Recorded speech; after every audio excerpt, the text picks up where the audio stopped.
નમસ્કાર દર્શક મિત્રો, હું છું એન્કર અર્પિતા પટેલ। દેશભરના તાજા અને સચોટ સમાચાર આપણી ભાષામાં જોવા માટે A1 અભિપ્રાય ન્યૂઝમાં આપનું હાર્દિક સ્વાગત છે। હવે જોઈએ મુખ્ય સમાચાર। રાજકોટના ધોરાજીમાં પ્લાસ્ટિક રિસાયકલ ઉદ્યોગની કફોડી હાલત, 50% કારખાના બંધ થતા હજારો લોકો બેકાર બન્યા। પ્લાસ્ટિક રિસાયકલના ઉદ્યોગ સાથે સંકળાયેલા કામદારોની હાલત પણ કફોડી છે। અહીં આસપાસના ગામડામાંથી પેટીઓ ડળવા આવતા કારીગરો છે અને વર્ષોથી આ ઉદ્યોગમાં કામ કરી રહ્યા છે। ધોરાજી સહિત ગામોમાં પ્લાસ્ટિક રિસાયકલના આશરે 600 જેટલા કારખાના આવેલા છે। વેસ્ટમાંથી બેસ્ટ બનાવતા આ કારખાનાઓ મૃતપ્રાય અવસ્થામાં આવી ગયા છે। આ ઉદ્યોગને મંદીનું ગ્રહણ લાગતા અનેક પરિવારોની રોજીરોટી છીનવાઈ ગઈ હોય તેવી સ્થિતિ ઉપસી છે। આવા સંજોગોમાં સરકાર આ દિશામાં યોગ્ય વિચાર પ્લાસ્ટિકના રિસાયકલિંગ કરતા કારખાનાઓ પર સૌમે જોવે તેવી માંગ પણ ઉઠી છે। આ વેસ્ટમાંથી બેસ્ટ કરવાના ઉદ્યોગોનું એક માસનું ટર્નઓવર અંદાજિત 40 કરોડ થતું હતું। 18 થી 20 હજાર લોકોને સીધી સ્વરોજગારી મળતી હતી, તેમજ અન્ય રોજગારીમાં ટ્રાન્સપોર્ટેશન, રિક્ષાઓ, હોટેલો, લેથવાળા સહિતના 5000 થી વધારે લોકોને રોજીરોટી પૂરી પડતી। હાલ પ્લાસ્ટિક ઉદ્યોગમાં રો મટીરિયલ્સના ભાવ વધતા આ ધંધાઓ મૃતપ્રાય થયા છે। સમગ્ર દેશમાં વડાપ્રધાન નરેન્દ્રભાઈ મોદીનું સ્વચ્છ ભારત અભિયાનનું કાર્ય ધોરાજી સહિતના ગામોમાં થાય છે। ભારતના જુદા જુદા રાજ્યોમાંથી રોજ 100 થી 150 જેટલા વેસ્ટ પ્લાસ્ટિકના ટ્રકો ધોરાજીમાં આવી રહ્યા છે, પરંતુ કોસ્ટમાં ફેરફારના કારણે પ્લાસ્ટિક રિસાયકલિંગ ઉદ્યોગ જાણે મૃત અવસ્થામાં આવી ગયો હોય તેવું ચિત્ર ઉપસી રહ્યું છે।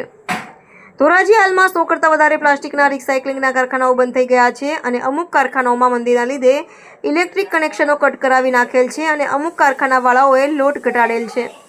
આ તકે પ્લાસ્ટિક એસોસિએશનના પ્રમુખ દલસુખભાઈ વાગડિયાએ જણાવેલ કે પ્લાસ્ટિક વેસ્ટમાંથી બેસ્ટ બનાવવાનું કામ આજથી 35 વર્ષ પહેલા વેસ્ટમાંથી બેસ્ટ બનાવવાનું કાર્ય ધોરાજીમાં ચાલુ કરેલ।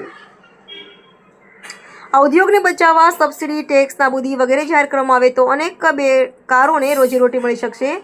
વેસ્ટમાંથી બેસ્ટ બનાવતા ઉદ્યોગ મૃતપ્રાય બનતા અનેક કારીગરો બેકાર બનતા નારાજગીની લાગણી। હું વિજય બાબરિયા।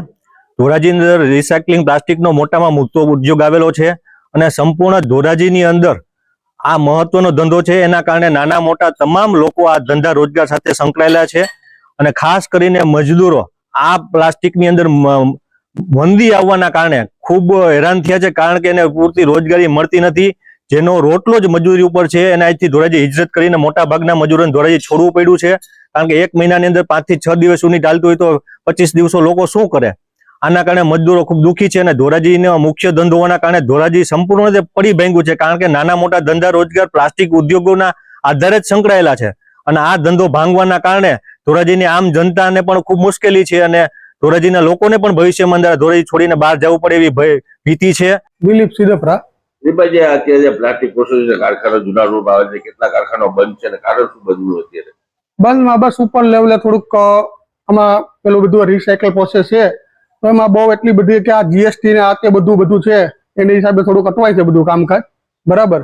અને એટલા બધા યુનિટ ત્યારે ધમધમતા જે 24 કલાક ચાલવું જોઈએ એમાં 12 કલાક 5-6 કલાક માંડ ચાલે છે કારખાના બધા।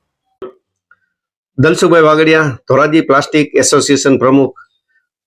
ધોરાજીની અંદર પ્લાસ્ટિક રિસાયકલિંગનું હબ છે। 450 થી વધારે પ્લાસ્ટિક રિસાયકલિંગના ફેક્ટરી આવેલી છે।